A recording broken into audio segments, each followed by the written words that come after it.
Well, part 2, I guess. Just got done watching a 21-minute video of Hardcore Christopher entitled Wrestling for Fans You Just Won't Let This Go. In one word, no. But before we get to that, for any NWA wrestling fans, remember tonight at 6:05, I'm not sure if it's going to be 5:05 or actual 6:05, but on YouTube, the NWA channel, you will get the first week of the new wrestling series called NWA Power. Now that I got that plug out of the way, let's start with the recap of Hell in a Cell. I'll probably be naming this video Hell in a Cell Part 2 because I've already did basically the aftermath of what happened. If you cannot see me, I apologize. The sun is out and I'm driving. So, match 1 of the pre-show was Natalya versus Lacey Evans. Match had no sense whatsoever. And the match itself was okay. The reason I say the match had no sense is for the simple fact they claimed that the feud was over.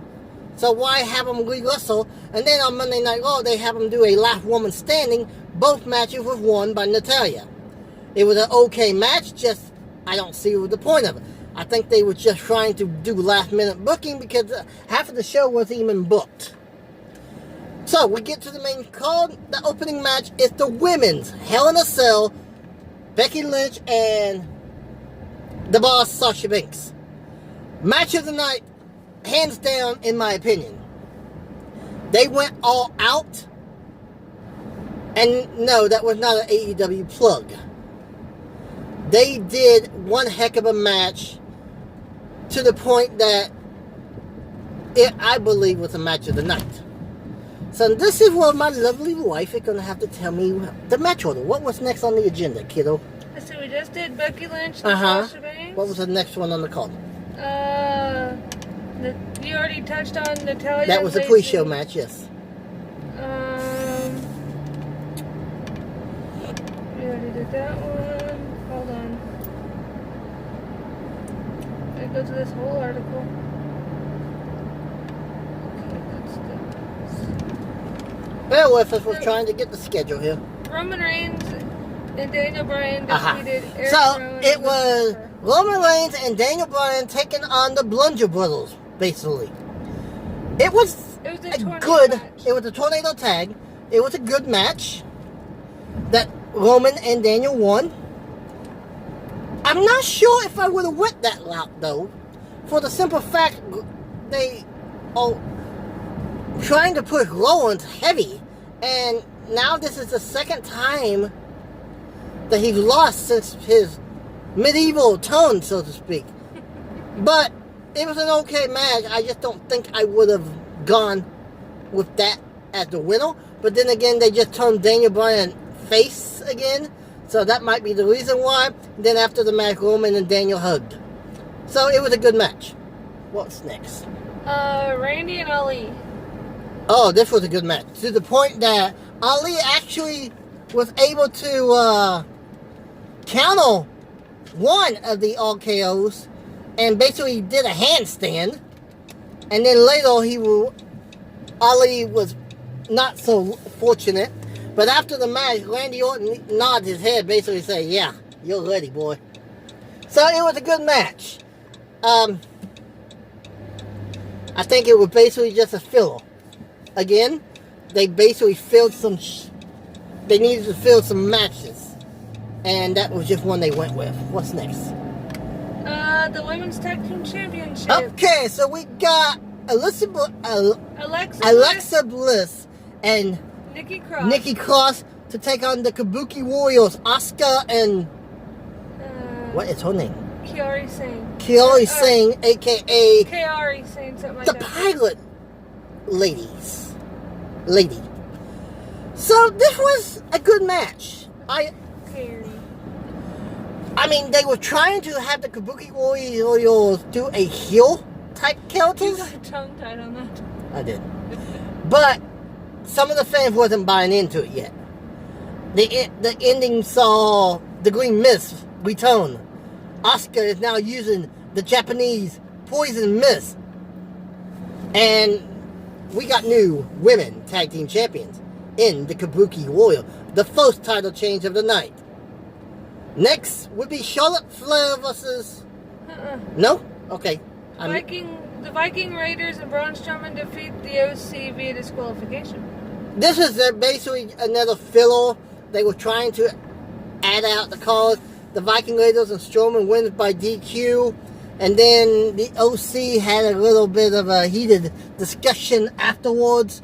Made people think that we were going to have a split. But then the next night on Raw, they basically get their win back and destroy the Lucha House Party. So, again, the filler, not the greatest match, but it was okay.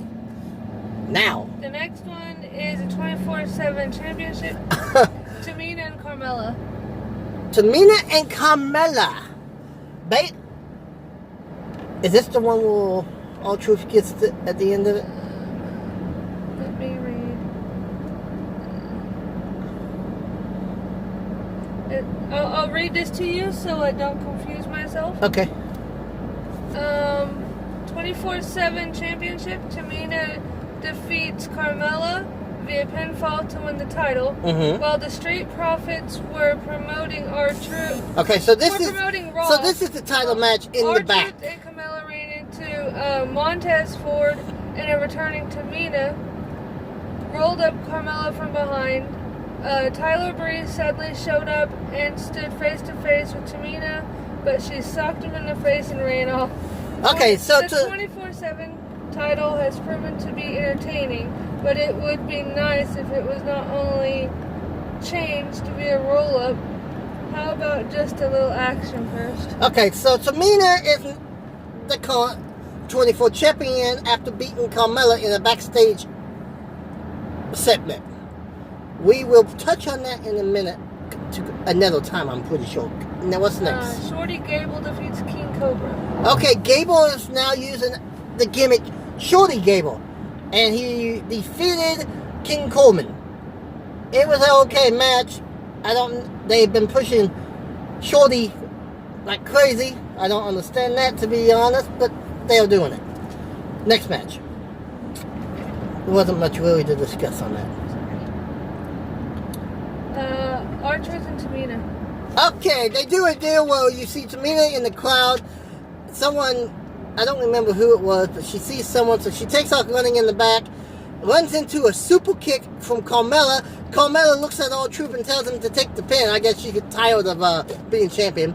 And R-Truth gets his 20th 24/7 title. Now it's the one you were trying to... Now we get to the other women's champion. We get Bayley, who is trying to be a heel, versus Charlotte Flair, who is a heel. So, it makes no sense to put the two heels together, but Charlotte is now a 10-time main roster champion. Counting her NXT, she's an 11-time women's champion. Okay match, I don't know if I would have went with two bad guys, but they did. So, next, would this be the... Seth and Bray. Okay, now we get to talk about the Hell in a Cell miscount again. No, Chris, I will not let this go. You do not end a cage match in a no contest when one guy is clearly still standing on his feet. And I think my wife said she had something that she would like to add to this. So I would turn the floor over to her. It just goes along with what you said. It's a Hell in a Cell match. Unless they are down for a 10 count, like for normal matches, if one man is still up and the other one is down, there should be no contest and a no DQ. It's a Hell in a Cell match, everything goes. They were surrounded by weapons, for Christ's sake. Yeah, so using a sledgehammer, all of a sudden you're going to call for the bell? No. That's I mean, if Seth and the Fiend were both down and the referee did a 10 count, then that would have been a normal circumstance. Well, neither man could answer the count of 10. That would be like a last man standing type thing. But, so, that was my review for a second time. Chris, I am dying Wife included. Chris, I am dying to hear your response on this. With that being said, till we meet again, this is Wrestling for Fans saying cheers, and hardcore Christopher, I know you would say keep it hardcore. Adios.